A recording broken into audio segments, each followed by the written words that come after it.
మామూలుగా అయితే థియేటర్స్లోకి వచ్చిన కొత్త సినిమా ఎన్ని వారాల తర్వాత ఓటీటీలోకి రావాలి చెప్పండి? మినిమం 4 వారాల వ్యవధి అయినా ఉండాలి, లేకపోతే అందులో సగం వేసుకోండి. కానీ సినిమా రిలీజ్ అయిన వారం రోజుల్లోనే ఓటీటీలోకి వచ్చేస్తే ఈ ట్రెండ్ను ఏమనాలి? ప్రస్తుతం కృష్ణమ్మ ట్రెండ్నే సృష్టిస్తోంది.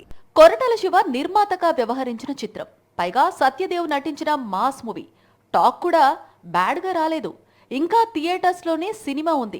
విడుదలైన వారంలోపే ఈ సినిమా ప్రస్తుతం ఓటీటీలోకి వచ్చేయడం టాలీవుడ్ కు బిగ్ షాక్ ఇచ్చింది. థియేటర్ కు ఓటీటీకి 4 వారాల గ్యాప్ ఉండాలి అనేది ముందు నుంచి వినిపిస్తున్న వాదన.